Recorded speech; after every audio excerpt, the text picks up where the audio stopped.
Whether you are unfamiliar with his culture, his beliefs, or his iconic stature, I'm sure at some point you have either heard a Bob Marley song or read one of his quotes at least once. One well known song we all may have heard is titled Three Little Birds, where Bob says,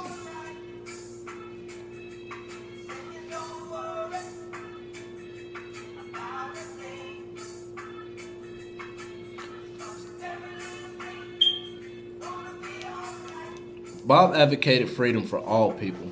Unity, love, and peace were just three of the ideologies he lived his life based upon. In his music, he promoted positive messages and uplifting ideas relating to his life of poverty and his transition into the Rastafarian lifestyle.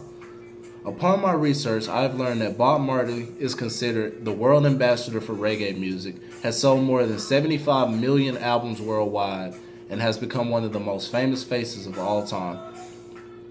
Bob's legacy certainly continues to inspire and influence music, fashion, politics, and cultures around the world. But his message runs deeper than just that of a superstar. And in order to understand his culture, you must know where he comes from. So let's begin where it all started. Bob was born in St. Anne Parish on February 6, 1945 to a 19-year-old country village girl and a 60-year-old white British naval captain. It was apparent that Bob was different from most people around him. Due to his biracial origins, he would often be bullied and derogatorily nicknamed White Boy by his neighbors.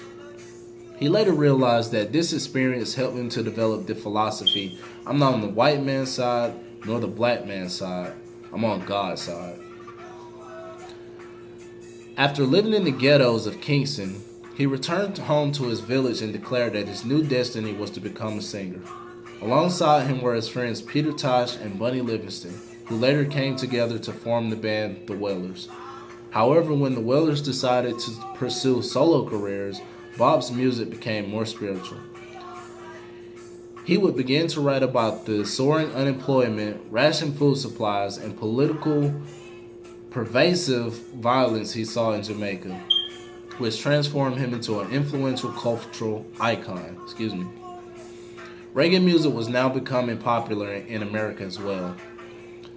Because not only did Bob's music bring light to the repressive culture and legal restrictions placed upon people of African descent in Jamaica, but was quite comparable to racial segregation experienced by African Americans.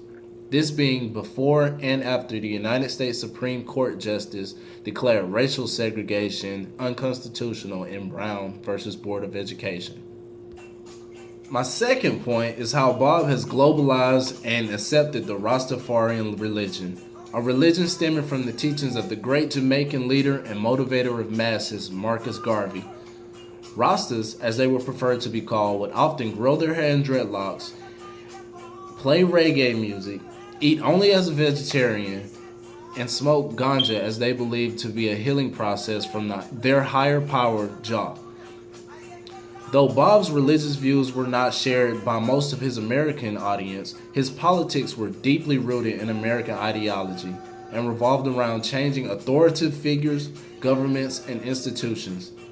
Neville Garrett, the Wailers director, said Bob wanted to help build a stronger bridge between Black Americans and their fellow transplanted Africans in the Caribbean. He thought as an artist that he might have the white market. But what about the oppressed black people in America, making up 12% of his population and 90% of his prison population?